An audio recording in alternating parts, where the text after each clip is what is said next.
Hello दोस्तों, मैं सचिन कुमार स्वागत करता हूं आपका स्माइल मेकर पर। दोस्तों, आपको मालूम है हमने नेक्स्ट चैप्टर स्टार्ट किया हुआ है जिसका नाम है त्रिकोणमिति के अनुप्रयोग। ठीक है, यानी कि चैप्टर नंबर 9। और दोस्तों, आपको मालूम है हमने पिछले क्वेश्चन यानी कि एक्सरसाइज से स्टार्ट किया था। एग्जाम्पल हम कर रहे थे। नंबर फर्स्ट एग्जाम्पल था हमारा ट्रिग्नोमेट्री का यानी कि हाइट एंड डिस्टेंस।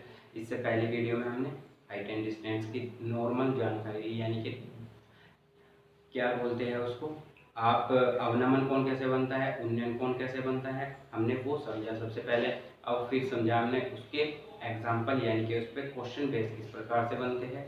आज हम सोल्व कर रहे हैं। सबसे पहले आपको मालूम है मैं आपको बुक के एग्जाम्पल बताता हूँ एक्सरसाइज से पहले, ठीक है, ताकि आपको जब एग्जाम्पल समझ आ जाए तो आप एक्सरसाइज के क्वेश्चन बिल्कुल आसान तरीके से कर सके।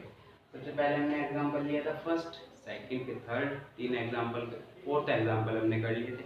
आज हम करेंगे 5 और 6 एग्जाम्पल, ठीक है। और दोस्तों, मैंने कई बार बोला है आपको, जब भी आप एक क्लास ले तो आपके पास बुक होना अनिवार्य है, ताकि आप जब क्वेश्चन पढ़ेंगे तो आपको क्वेश्चन की लैंग्वेज समझ आएगी कि क्या क्वेश्चन में बोल रहा है और क्या क्वेश्चन पूछ रहा है, ठीक है। क्योंकि आपको अच्छे से तभी आ पाएगा जब आप क्वेश्चन स्वयं पढ़ेंगे, ठीक है। वरना मैं तो सोल्व करा ही दूंगा आपको हर एक चीज़, लेकिन आप पे भी तो आना चाहिए ना।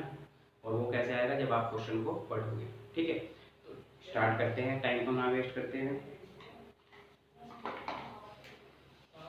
तो देखते हैं दोस्तों, ये देखो पढ़ रहे हैं, एक समतल जमीन पर खड़ी मीनार की छाया उस स्थिति में 40 मीटर अधिक लंबी हो जाती है। यानी कि एक मीनार है, कोई खड़ी है, ठीक है। आपको मालूम है जब भी हम ये हाइट एंड डिस्टेंस के क्वेश्चन करेंगे उनमें सबसे ज्यादा हम क्या चित्र ही बनाकर करेंगे, क्योंकि चित्र बनाकर आसानी से सोल्व हो जाते हैं, ठीक है। 40 मीटर अधिक लंबी हो जाती है, क्या हो जाती है, छाया, ठीक है।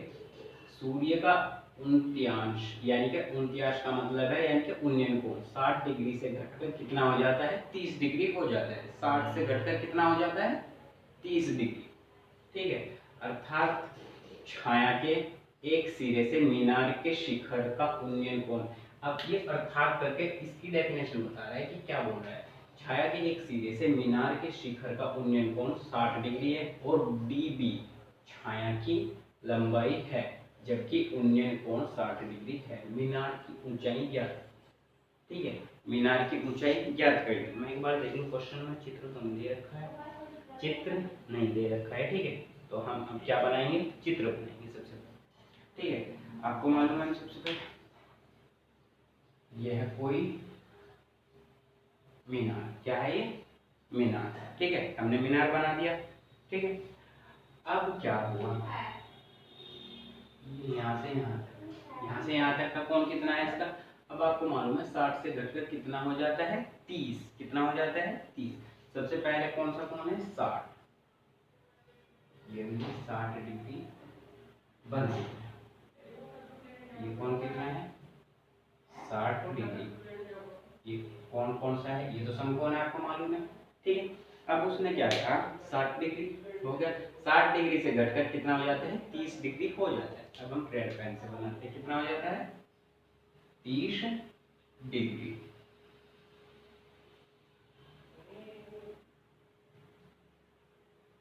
कितना हो गया, 30 डिग्री, ठीक है। यहाँ तक कोई प्रॉब्लम नहीं।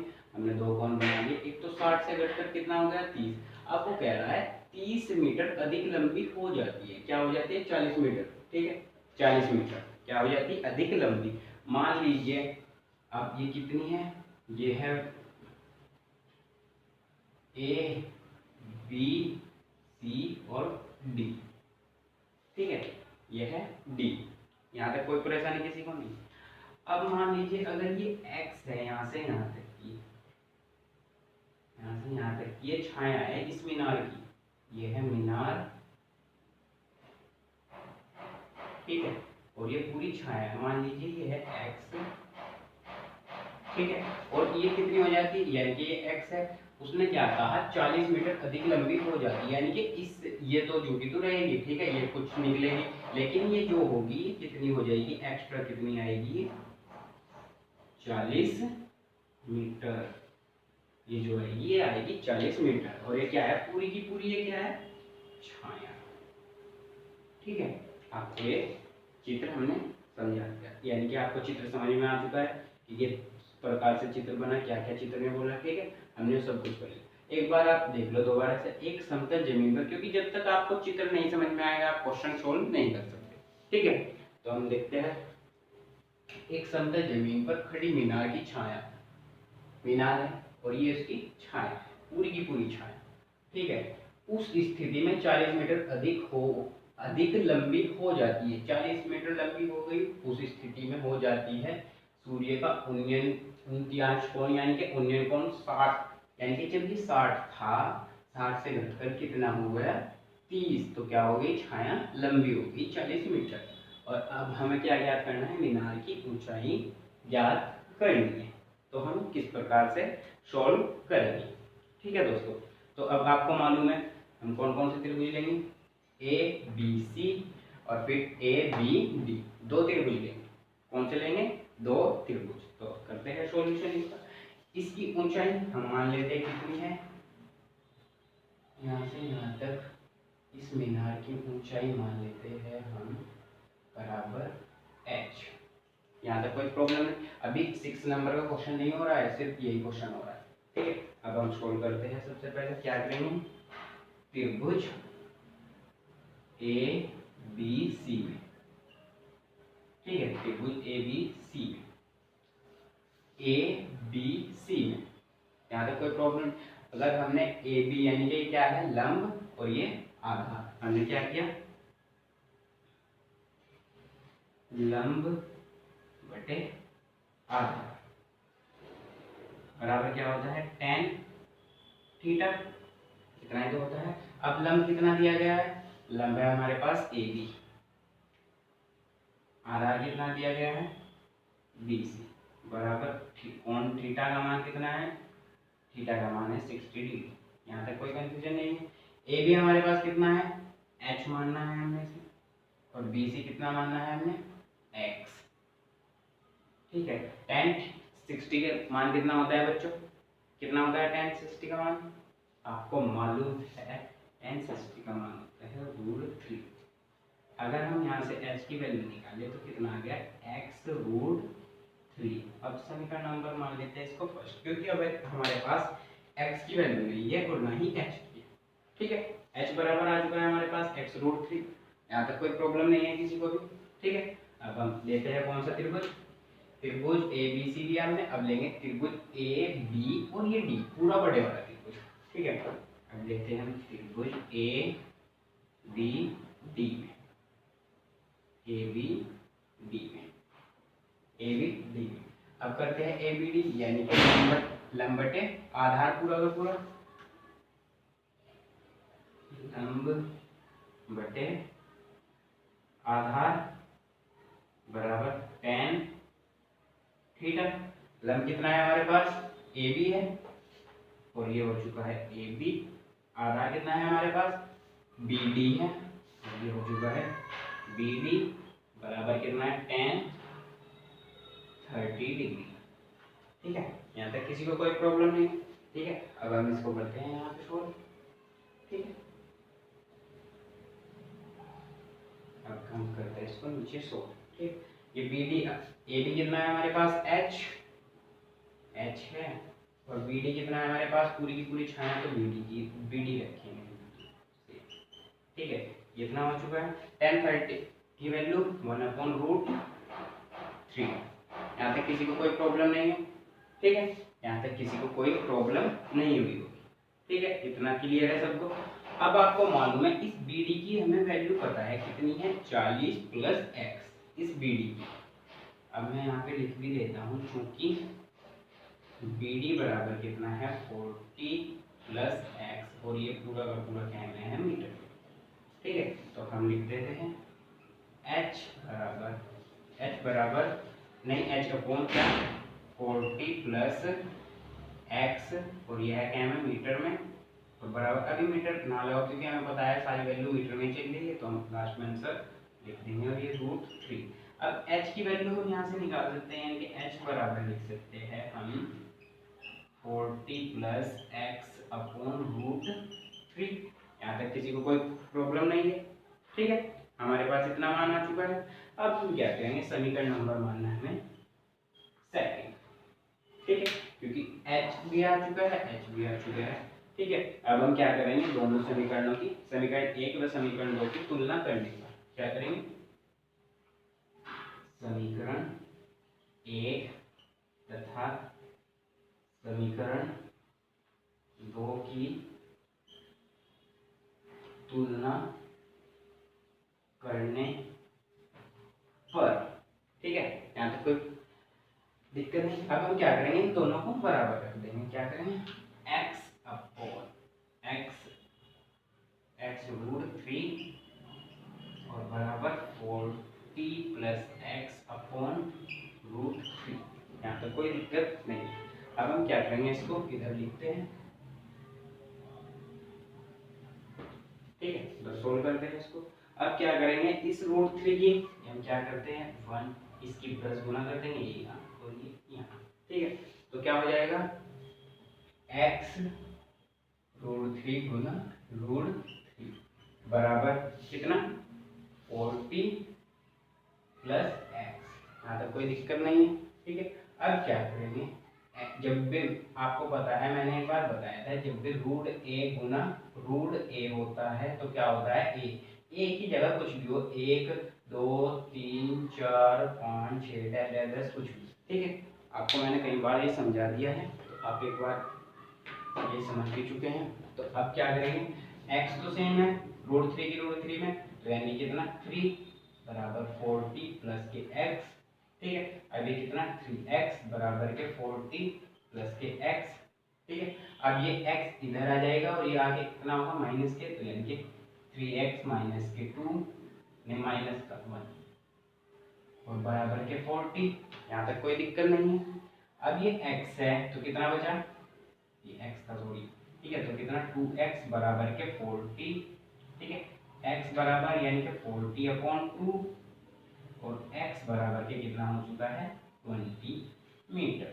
ये आ चुका है x का मान 20। लेकिन हमें क्या ज्ञात करना था, ये लंबाई हमने ये भी निकाल ली। अब पूरी छाया अगर हमसे पूछे, पूरी छाया यानी कि टोटल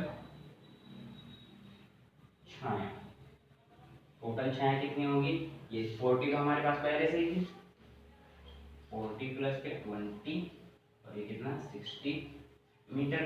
टोटल छाया आ चुकी है 60 मीटर।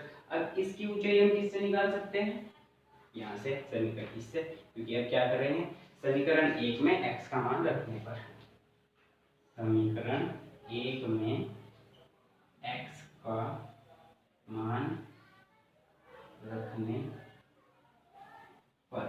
ठीक है, x का मान रखें समीकरण 1 में, तो कितना h बराबर x यानी कि 20 रूट 3 मीटर। और ये हमें क्या ज्ञात करना है। ठीक है, ये हमें क्या ज्ञात करना।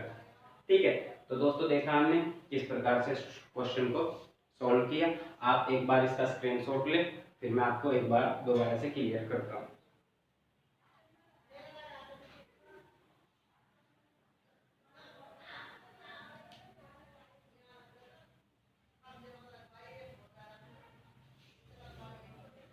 ठीक है, तो दोस्तों आपने इसका स्क्रीनशॉट लिया होगा। एक बार हम इसको देखते हैं हमने किस प्रकार से इसको सोल्व किया है।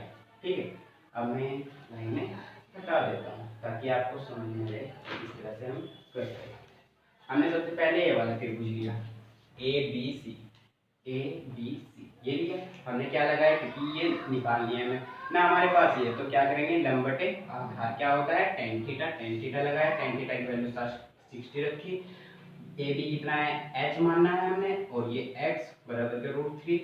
h कितना हो चुका है, कितना आ चुका है, समीकरण नंबर फर्स्ट। अब हम क्या लेंगे, बड़े वाला त्रिभुज ए बी डी, इसमें लगाया हमने लंबटे आधार वही tan थीटा। अब tan 30 आ चुका है, ये h upon B D equal के ये आ चुका है रूट 3। बी डी की वैल्यू हमने रखी 40 ये और प्लस के x ये। ठीक है, क्योंकि बी डी को हमने पूरा मान रखा है। ठीक है, अब ये क्या करेंगे, ये आ चुका है रख दी वैल्यू। अब हमने क्या किया, इसके प्लस गुना इसको वहाँ पे भेज दिया, ये आ चुका है समीकरण नंबर सेकंड नंबर। हमने क्या किया, समीकरण 1 व समीकरण 2 की तुलना कर दी। ठीक है, ये इधर ये इधर, और फिर ये कैलकुलेशन की। आपको मालूम है √3 यानी कि जब भी √3 सेम रूट होगा तो क्या एक बाहर निकल जाएगा, 3 आ चुका है, 40 प्लस क्या है 3 ये हुआ। तो यहाँ तक कैलकुलेशन में कोई दिक्कत नहीं। x का मान कितना आ चुका है 20, यानी कि इसका मान कितना आ चुका है 20, कितना आ चुका है 20। ठीक है, अब क्या, अगर हमसे टोटल छाया पूछता हो, क्योंकि हमसे क्या पूछ रखा है, मीनार की ऊंचाई पूछ रखी है ओनली, ये भी तो पूछ सकता था कि टोटल छाया बताइए उसकी। ठीक है, तो टोटल छाया कितनी हो चुकी है 20 है और 40 है, तो टोटल 60 छाया। ठीक है, अब क्या ज्ञात करना है हमें, मीनार की ऊंचाई, जो हमें क्वेश्चन में पूछ रखा है। तो इस x का मान समीकरण 1 में रखने पर, यानी कि इस वाली समीकरण में, क्योंकि h की वैल्यू यहाँ से भी निकल सकती है। ठीक है, तो हमने क्या h की वैल्यू रख दी और ये हमारा आंसर आ चुका है। ठीक है, तो दोस्तों उम्मीद करता हूँ आपको क्वेश्चन समझ आया होगा। अब करते हैं हम 6 नंबर क्वेश्चन। कौन सा, 6 नंबर का। ठीक है, तो मैं इसको करता हूँ रफ। तो करते हैं इसको।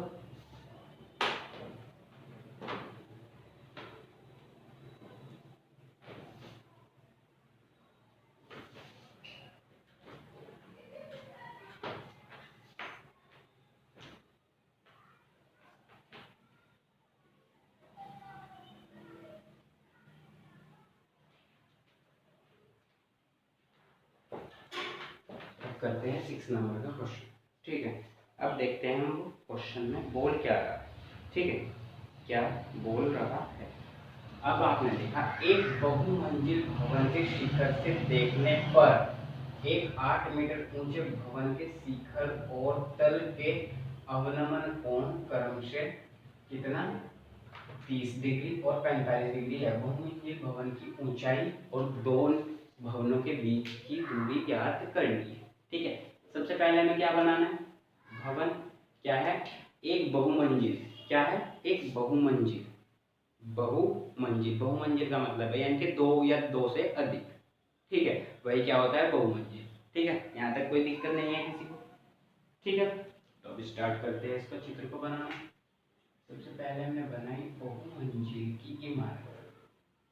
ठीक है, यह है कोई एक बहुमंजिल के शिखर से देखने पर, यानी कि यहाँ से देख रहे। ठीक है, यहाँ से देख रहे, इसका नाम रखते हैं हम पी। ठीक है, पी रखा, यहाँ तक कोई कंफ्यूजन नहीं। अब क्या कर रहे हैं, अवनमन कोण बन रहे हैं। जब भी अवनमन कोण बनाएंगे हम, तो सबसे पहले ऊपर की ओर एक समानांतर ये खींचेंगे। ठीक है, क्या है कोई दिक्कत नहीं है। एक 8 मीटर ऊंचे भवन के शिखर, 8 मीटर ऊंचे भवन के शिखर, 8 मीटर क्या है, एक और ऊंचा भवन है कोई, उसके शिखर। ठीक है, क्या है 8 मीटर है कोई, 8 मीटर, यहाँ तक कोई दिक्कत नहीं है। ठीक है, ये है कोई एक और भवन है। ठीक है, ये है भवन कोई और ये इसका शिखर। ठीक है, ये इसका शिखर है, कितना है ये 8 मीटर। इसको मानना हमने कितना, इसको मानना हमने ये है ए और ये है बी, ये कितना है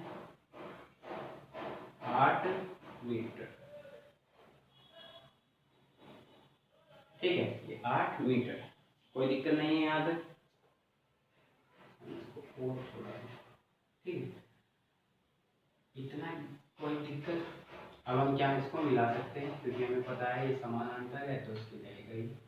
ठीक है, ये ए हो चुका है, ये बी हो चुका है। अब क्या होगा, ये सी माना हमने, ये डी। अब आपको मालूम है कितना है, सबसे पहले कौन क्या कितना कह रहा है 30, कितना है 30 डिग्री। तो ये कोण कितना होगा, ये वाला कोण। अब हम कोण बनाते हैं अलग अलग पेन से। ये वाला कोण होगा, ये होगा 30 डिग्री। ठीक है, ये वाला कोण होगा 30 डिग्री, यानी कि ये वाला कोण 30 डिग्री। यहाँ तक कोई प्रॉब्लम नहीं है किसी को। अब क्या क्या उसमें और 45 डिग्री है, कितना है 45 डिग्री। अब ये वाला कोण कितना है 45। कितना है ये वाला कोण 45। यहाँ तक कोई कंफ्यूजन नहीं हुआ होगा किसी को। अब हमें क्या ज्ञात करना है, ये तो हमारे पास 8 मीटर है, पहले से ही पता है हम, क्योंकि जब ये इसके इक्वल है तो ये भी तो इसके इक्वल होगी ना। ये ए है, इसको और थोड़ा सा नीचे कर दूं ताकि आपके और समझना है। ये है ए। अब ए सी बराबर ये किसके हो सकती है बी डी के। हाँ तो कोई दिक्कत नहीं क्योंकि दोनों के दोनों समांतर पैरेलल है। ठीक है, अब इसकी भुजा निकालनी है हमें। क्या निकालना है हमें, दोनों, एक तो ये वाली दूरी निकालनी है दोनों के बीच की, क्योंकि देखो क्या दिया गया है, और दोनों कोनों के बीच की दूरी यानी कि इन दोनों की दूरी निकालनी है, और क्या भवन की ऊंचाई, भवन की ऊंचाई ज्ञात करनी है। ठीक है, तो अब हम इसको करते हैं सोल्व। ठीक है, अब कैसे करेंगे हम इसको सोल्व, आपको मालूम है हम क्या लेंगे। सबसे पहले पी बी डी, क्या लेंगे, पी लेंगे फिर बी लेंगे फिर डी। यहाँ तक कोई कंफ्यूजन नहीं होगी किसी को। ठीक है, अब हम इसको मान भी सकते हैं, चाहे अगर हमने इसको x माना ये भी x होगी। टोटल ये दूरी x, कौन सी दूरी निकालनी है हमें, भवन की ऊंचाई निकालनी है। ठीक है, तो अब हम इसको करते हैं सोल्व। अब देखना किस प्रकार से, आपके ये समझ में तो आ चुका है ना चित्र किस प्रकार से बना। अगर नहीं समझ में आया तो कमेंट करके जरूर बताएं, फिर मैं दोबारा से इसको बनाना सिखाऊंगा। ठीक है, अब करते हैं इसका सॉल्यूशन। और सॉल्यूशन में करेंगे क्या, हम त्रिभुज ले रहे हैं कौन सा, P B D, P B D में, पी बी डी में, यहाँ तक कोई कंफ्यूजन नहीं है किसी को। अब हम क्या करेंगे, लंब बटे आधार, क्या करेंगे, लंब बटे आधार। लंब, और ये कितना होता है tan थीटा, हमको मालूम है। लंब कितना है हमारे पास पी डी, आधार कितना है हमारे पास बी डी, बराबर tan कितना है 30 डिग्री, tan 30 डिग्री। अब आपको मालूम है tan 30 की वैल्यू कितनी होती है 1/√3। पी डी, हमारे पास दोनों में से कोई भी भुजा नहीं है। पी डी बराबर ये हो चुका है बी डी, और ये आ चुका है 1/√3। अब यहाँ से हम बी डी की वैल्यू निकाल सकते हैं किस प्रकार से, हम बी डी बराबर के लिख सकते हैं कितना, रूट पी डी √3। ठीक है, ये हमने निकाल लिया। या तो हम इसको डब्बे में बंद करते हैं, हम इसको नाम दे दे क्या, समीकरण नंबर फर्स्ट। समीकरण नंबर फर्स्ट आ चुकी है हमारी। अब हम क्या करेंगे, कौन सा त्रिभुज लेंगे हम, अब आपको मालूम है हम एक ही त्रिभुज लेंगे, कौन सा, क्योंकि सबसे पहले हमने छोटा लिया, हम ऐसे ही कहते हैं सबसे पहले छोटा फिर बड़ा। अब हम P A C, P A सी, यहाँ तक कोई कंफ्यूजन नहीं। अब हम लेते हैं कौन सा त्रिभुज, त्रिभुज पी ए सी में। ठीक है, पी ए सी में। अब किसी प्रकार से हम करेंगे क्या, लंब बटे आधार बराबर के tan थीटा, यहाँ तक कोई कंफ्यूजन नहीं है, tan थीटा हो चुका है। अब क्या करेंगे, tan थीटा लंब हो चुका है हमारे पास, लंब कितना है हमारे पास पी सी, आधार कितना है ए सी, बराबर tan थीटा यानी कि tan 45 डिग्री। यहाँ तक कोई कंफ्यूजन नहीं। एक मिनट दो तो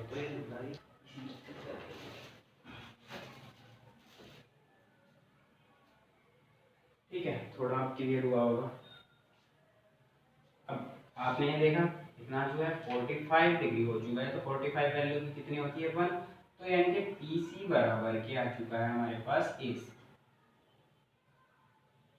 पी सी बराबर क्या आ चुका है हमारे पास ए सी, यानी कि जो पी सी है ये किसके बराबर है, ये पी सी है पूरा का पूरा वो ए सी के बराबर है।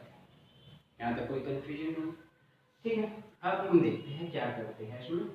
ठीक है, हमारे पास पी सी आ चुका है, ए सी भी आ चुका है, लेकिन कोई संख्यात्मक वैल्यू नहीं है, लेकिन इतना आ चुका है कि ये दोनों बराबर है। अब आपको मालूम है जो पी सी है, इस पी सी को देखना, हम इस पी सी के बारे में लिख रहे हैं, हम अलग पेन से लिख रहे हैं। ये पी सी है जो, इसको हम क्या लिख सकते हैं, पी डी प्लस के डी सी लिख सकते हैं ना।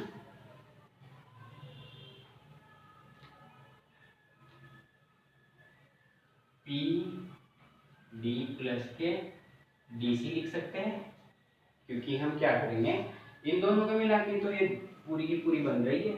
ठीक है, अब इतना आ चुका है हमारे पास। अब आपको मालूम है पी डी या डी सी, अगर हम यहाँ पी डी से या डी सी की वैल्यू निकालें तो हम किसी की वैल्यू निकाल सकते हैं, लेकिन हमें मालूम है अब हमारे पास ए सी भी आ चुका है। ए सी को हम क्या लिख सकते हैं, बी डी, क्या लिख सकते हैं, बी डी लिख सकते हैं। ए सी बराबर के हम बी डी भी लिख सकते हैं, क्योंकि ए सी बराबर के किसके है, बी डी के, यहाँ तो कोई कंफ्यूजन नहीं। और डी सी बराबर के हम लिख सकते हैं ए बी के, जो डी सी है ये डी सी है, यानी कि हम इस डी सी को लिख सकते हैं बराबर के ए बी के। यहाँ तक कोई कंफ्यूजन नहीं हुआ होगा, क्योंकि हमको मालूम है हमने क्या लिखा, पी सी था हमारे पास, इस पी सी को हमने टुकड़ों में चेंज कर दिया, यानी कि P D plus D C, यहाँ तक कोई दिक्कत नहीं। अब क्या करेंगे हम, ए सी को लिख सकते हैं हम बी डी, बी डी लिख लिया। अब हम क्या लिखेंगे, डी सी इक्वल होगा किसके, ए के, यहाँ तक कोई दिक्कत नहीं हुई होगी आपको। ठीक है, अब हम क्या करेंगे, आपने ये देखा हमें किसकी वैल्यू निकालनी है, पी डी की, ये वाली पूरी निकालनी है, मैं हम किस प्रकार से निकालेंगे, और इन दोनों के बीच की दूरी यानी कि ये दूरी ए से, तो आपको मालूम है ये यहाँ तक क्लियर है। अब हम पी सी की वैल्यू निकाल लेगा, पी डी, अब हम क्या मान रखते हैं, क्योंकि हमें बी डी कितना है, बी डी को हम ए सी लिख सकते हैं, इसे हम क्या ए सी लिख सकते हैं ना। अब हम इसको लिखते हैं ए सी, बी डी की जगह क्या लिखते हैं, ये था देखो, ये है समीकरण बी से, बी डी बराबर के पी डी रूट 3, यहाँ तक कोई दिक्कत नहीं हुई। ठीक है, यहाँ तक कोई दिक्कत नहीं हुई। ठीक है, सिंपल है बिल्कुल। अब हम क्या करेंगे, यहाँ से मान रखेंगे किसका उठा के, पी डी है, ठीक है, पी सी, बी डी को कितना लिख सकते हैं हम, ए सी, और ये आ चुका है ए सी बराबर के P D root 3, P D root 3 आ चुका है, इतनी कोई दिक्कत नहीं है यहाँ तक। ठीक है, अब हम क्या करेंगे इसमें सॉल्यूशन में, हमारे पास इतना आ चुका है,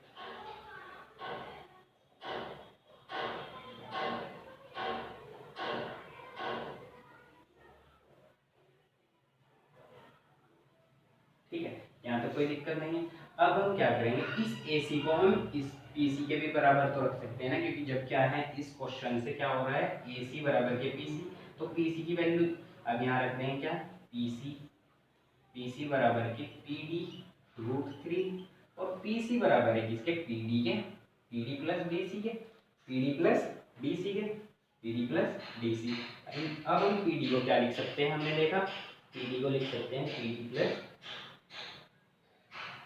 पी डी तो सेम है, पी डी प्लस के डी सी बराबर के पी डी रूट 3, यहाँ पे कोई दिक्कत नहीं। अब डी सी को हम क्या लिख सकते हैं, डी सी को लिख सकते हैं A B, P D plus के डी सी को ए बी लिखा हमने, और बराबर के पी डी रूट 3। ठीक, अब इस ए बी की वैल्यू हम लिख सकते हैं, ये पी डी तो सेम है प्लस, तो इस ए बी को लिख सकते हैं 8, और ये पी डी रूट 3, यहाँ तक कोई दिक्कत नहीं।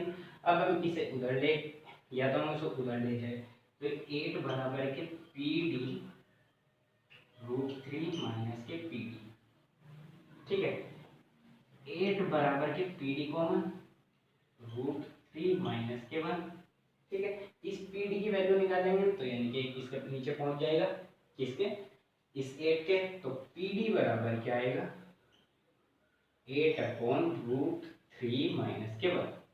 ठीक है, अब हमारे पास ये वैल्यू है, तो हम इसको कैसे लिखेंगे, इसके कंजुगेट से गुना कर देंगे और उससे ही भाग, यानी कि इसके जो अपोजिट चिन्ह से गुना भाग करने पर, इनके हमने क्या किया, अगले क्वेश्चन में अगले लाइन में करते हैं पी डी बराबर 8 रूट 3 माइनस के 1, और ऊपर होगा रूट 3 प्लस के 1 रूट 3 प्लस के 1। यहाँ तक कोई दिक्कत नहीं हुई, यहाँ तक कोई दिक्कत नहीं हुई। ठीक है, अब हम क्या करेंगे, 8 पूरा का पूरा रूट 3 है प्लस के 1 है, ऊपर क्या हो रहा है, एक बार जुड़ रहा है एक बार घट रहा है, यानी कि किसका 3 का स्क्वायर नहीं, रूट थ्री का स्क्वायर माइनस के 1 का। ठीक है, इसको हम क्या 8 लिखा है हमने, रूट 3 लिखा और प्लस के 1 अपॉन में हम क्या लिखेंगे इसे 3 माइनस के 1 और ये कितना 8 अपॉन रूट 3 प्लस के 1 और कितना 2। अब ये 2 से कितनी बार 2 4 तो कितना 4 रूट 3 प्लस के 1। अभी ये कितना आया है, कितना आया है पीडी आ चुका है हमारे पास इतने मीटर। ठीक है, यहाँ से यहाँ तक कोई दिक्कत नहीं है। ठीक है, यहाँ से यहाँ तक की कोई दिक्कत नहीं आई होगी, कोई प्रॉब्लम नहीं है यहाँ से यहाँ तक तो आपको। ठीक है दोस्तों, तो पीडी हमें क्या ज्ञात करना था, एक तो आंसर है हमारा ये, एक तो आंसर है ये। ठीक है, एक हमें क्या ज्ञात करना है, एक हमें ज्ञात करना है आपको इन दोनों के बीच की दूरी। क्या ज्ञात करनी है, इन दोनों के बीच की दूरी। ठीक है, अभी हम इसको करते हैं शो। ठीक है दोस्तों, तो हमने देखा क्या करेंगे, अभी हम इसको सोल्व किस प्रकार से करेंगे। अब आपको मालूम है ये कितनी आ चुकी है हमारे पास, इस ये वैल्यू आ चुकी है हमारे पास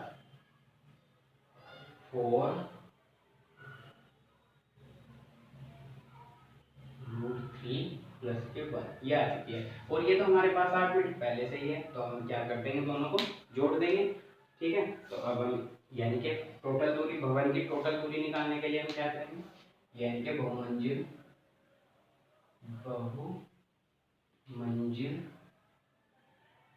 की कुल लंबाई, कुल ऊंचाई, कुल ऊंचाई इस प्रकार से, यानी कि 4 प्लस 4 है और फिर ब्रैकेट रूट 3 प्लस के 1 और प्लस क्या कर रहे हैं हम इसमें 8। यहाँ तो कोई प्रॉब्लम नहीं हुई। एलसीएम कितना आ चुका है इसका 4 आ चुका है, अंदर कितना रूट 3 बचा प्लस के 1 बचा और यहाँ पर प्लस के कितना 2, ये कोई प्रॉब्लम नहीं। और ये 4 अब अंडर रूट 3 और एक 1 और 2 3 इतना आ चुका है, ये आ चुका है मीटर। और ये कितना आ चुका है ई, हम इसको पी सी भी बोल सकते हैं। ये आ चुके हैं टोटल लंबाई, कुल लंबाई, ये है आंसर हमारा, ये आंसर नहीं था हमारा, सॉरी ये है आंसर। बहुमंजिल की ऊंचाई भी आ चुकी है। अब क्या, दोनों भवनों के बीच की दूरी। अब आपने देखा ये दूरी इसके बराबर है एक बार, क्योंकि हमें मालूम है पीसी बराबर क्या है एसी, और पीसी क्या है, पीसी है बहुमंजिल की कुल ऊंचाई और बराबर है एसी। एसी क्या है, दोनों भवनों के बीच की दूरी, तो ये क्या होगी, दोनों भवनों के बीच की दूरी कितनी है, ये भी क्या होगी 4, इसको लिखते हैं एसी इक्वल 4 रूट 3 प्लस के 3। एक आंसर आ चुका है हमारा और 2 आंसर आ चुके हैं। आप एक बार इसका स्क्रीनशॉट लें, फिर मैं आपको दोबारा से इसको क्लियर कराता हूँ।